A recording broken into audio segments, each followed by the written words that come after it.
Everyone, मेरा नाम है शिव और मैं स्वागत करता हूं आपके अपने चैनल योर इमेजिनेशन में। मैंने पिछली वीडियो में आपको एक फर्स्ट चैप्टर कराया था। इसमें कम से कम 7 से 8 या 9 वीडियो हैं और मैं आज नया टॉपिक चालू करने वाला हूं जो 12th क्लास में एक्चुअली चल रहा है। लेकिन देखा जाए तो दोनों बुक एक जैसी ही हैं। तो जो हमारा आज चैप्टर है वो 5th है, यानी 5th यूनिट। इसके 4 चैप्टरों में कन्वर्ट किया गया है। जो हमारा पहला टॉपिक है यानी जो पहला चैप्टर है उसे बोलते हैं आय का चक्रीय प्रभाव। और मैं चैप्टर बता दूं, ये चैप्टर राष्ट्रीय आय है जो आपको बहुत इंपॉर्टेंट है आपके लिए। तो आइए देरी ना करते हुए चालू करते हैं। तो मैंने कुछ बनाया था। ये यूनिट है 5th यूनिट बोल सकते हो या 5th चैप्टर बोल सकते हो, राष्ट्रीय आय समग्र मांग। और उसका टॉपिक जो फर्स्ट यूनिट है इसे फर्स्ट यूनिट बोलते हैं। इसको बोलते हैं आय का चक्रीय प्रभाव। और इसमें गिनती के हमारे पास ओनली 4 क्वेश्चन हैं। क्वेश्चन तो बहुत सारे हैं लेकिन मैं 4 क्वेश्चन कन्वर्ट किए जो आपको सारे के सारे इसमें कवर हो जाएंगे। तो आइए देरी ना करते हुए बात करते हैं फर्स्ट क्वेश्चन की।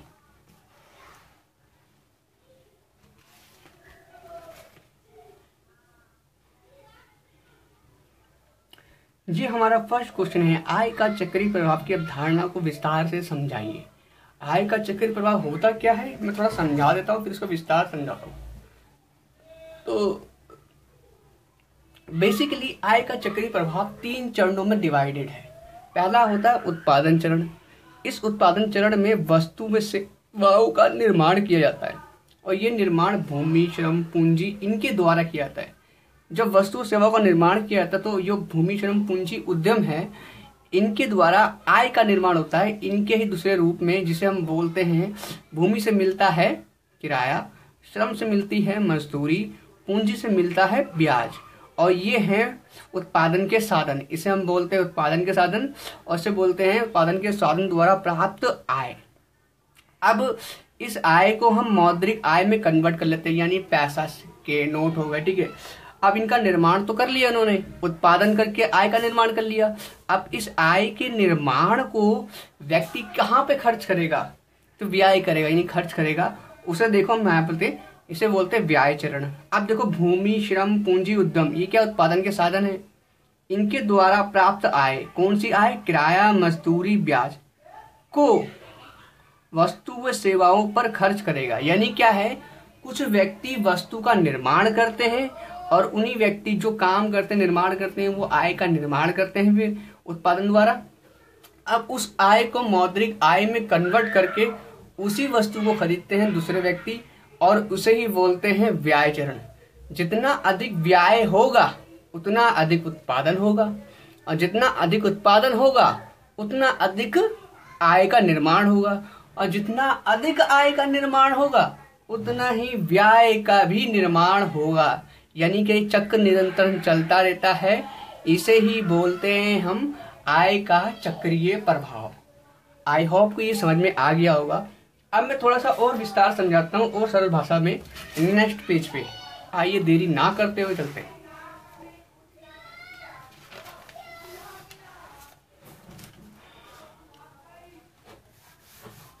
देखिए यहां पर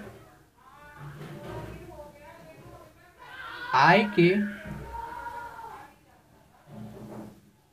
चक्रीय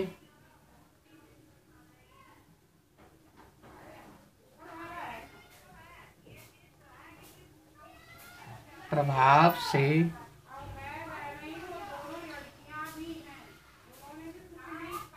अभिप्राय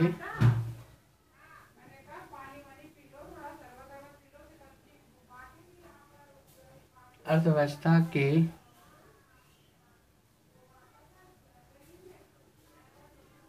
विभिन्न क्षेत्रों। अब विभिन्न क्षेत्रों से अभिप्राय क्या है इसको थोड़ा समझ लेते हैं। अब इसके अंदर यानी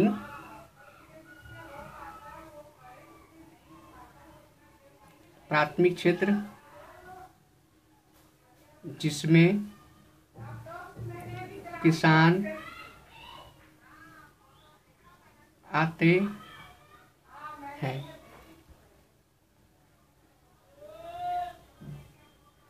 द्वितीयक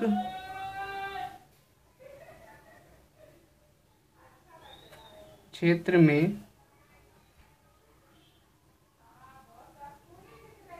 उद्योग, इसे हम फैक्ट्री बोलते हैं,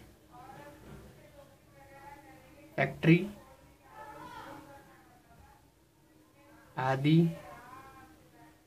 आते हैं। और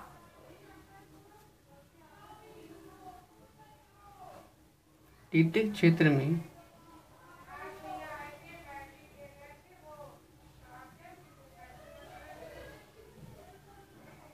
सेवा यानी परिवहन आदि शामिल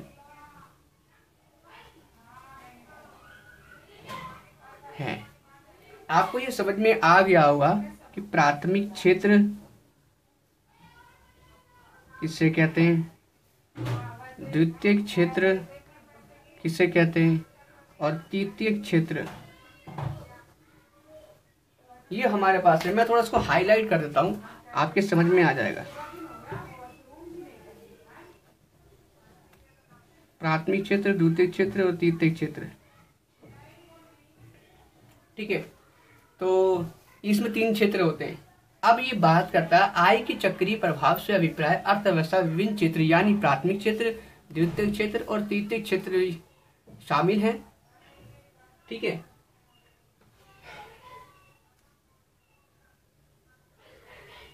क्षेत्र शामिल है। इन सभी क्षेत्र में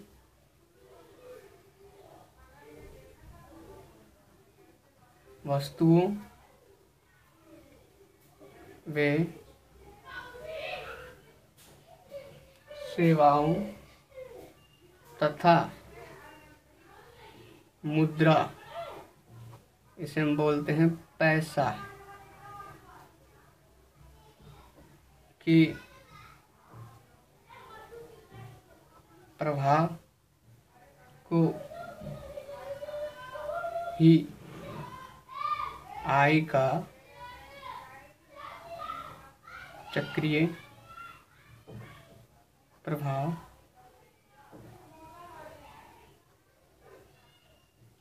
कहते हैं, ठीक है। ये तो हो गई परिभाषा, आपको ये समझ में आ गया होगा। जो मैंने यहाँ पिछली बार समझाया था, यहाँ पे इन तीनों को हम विस्तार समझने की कोशिश करेंगे। तो हम पहले बात करते हैं उत्पादन चरण।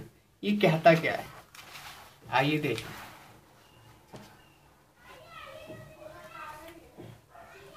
फर्स्ट है उत्पादन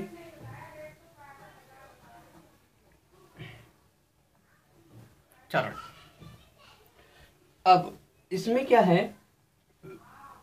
पहले चरण में उत्पादन के साधनों यानी भूमि, श्रम, पूंजी के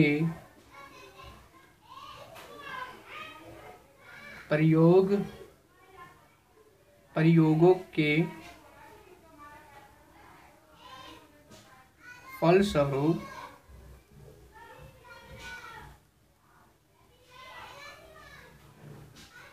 वस्तु व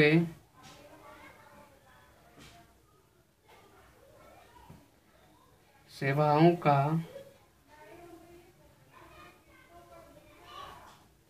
उत्पादन किया जाता है, अर्थात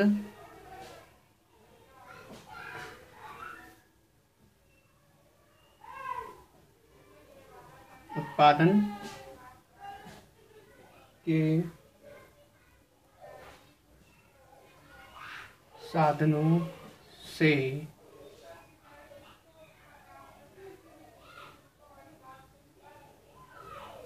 उत्पादन का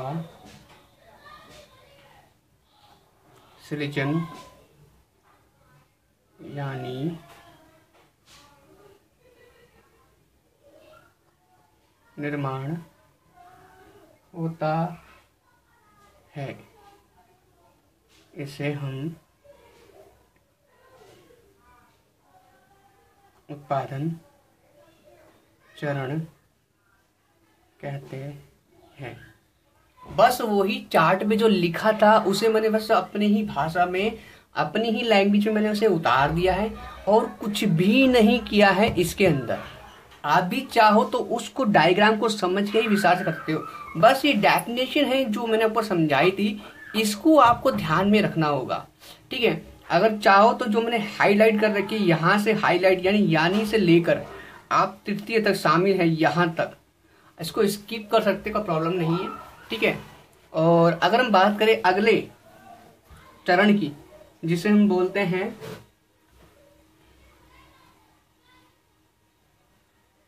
आय चरण।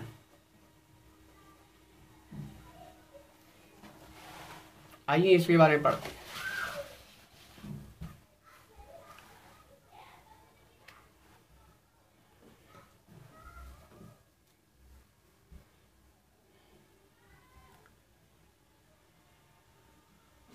उत्पादन के साधनों के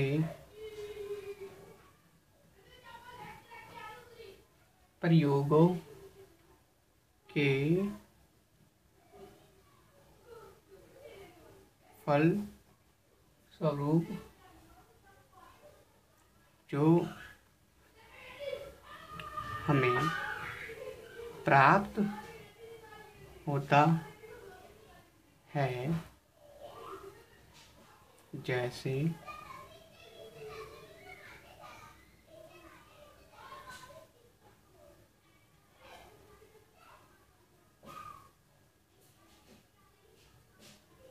भूमि से किराया, श्रम से मजदूरी,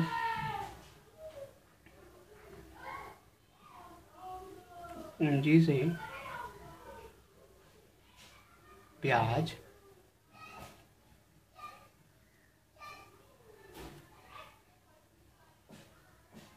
इसे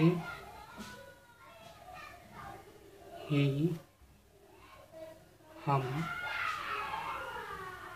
आय कहते हैं।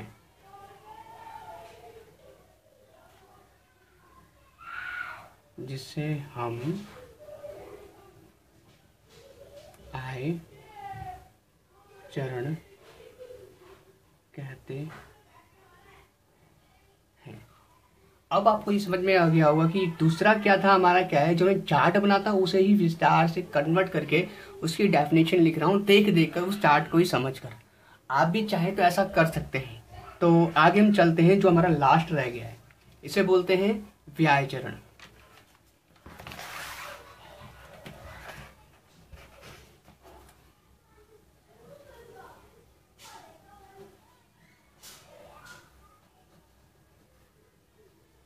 व्यय चरण कैसे काम करता है, इस पे हम बात करते हैं।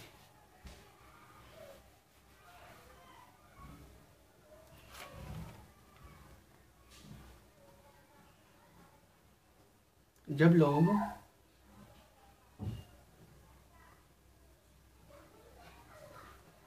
किराया,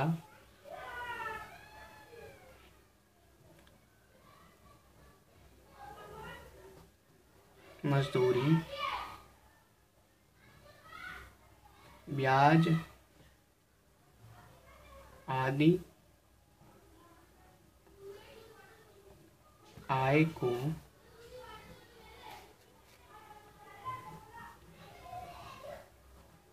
मौद्रिक आय में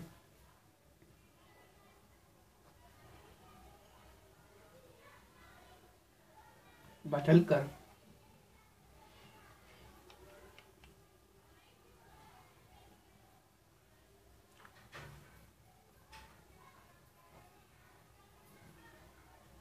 वस्तुओं व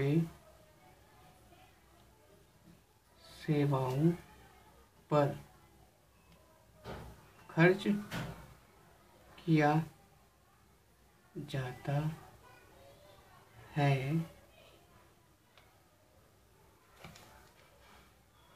उसे ही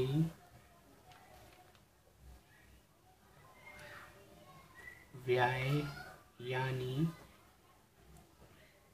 व्यय चरण कहेंगे। अब आपको ये समझ में आ गया होगा। अब अंत जो मैं समझाना चाहता हूं, 3 चरण हमने इसमें कन्वर्ट कर लिए। अब अंत क्या है? जितना अधिक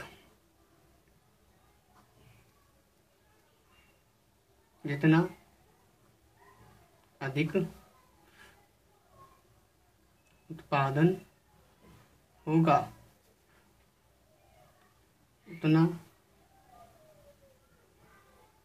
अधिक आय का निर्माण और उतना ही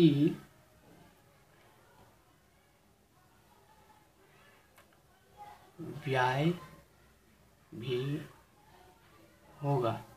ये हमारा टॉपिक खत्म हो गया, जिसे ही बोलते हैं जितना अधिक उत्पादन होगा उतना अधिक आय का निर्माण होगा और उतना ही व्यय भी होगा। इसे हम कहते हैं आय का चक्रीय प्रभाव। ये हमारा टॉपिक जो आज ही खत्म होता है। मैं आशा करता हूं आपको ये टॉपिक समझ में आया होगा और अगर फिर मिलते हैं नेक्स्ट वीडियो में।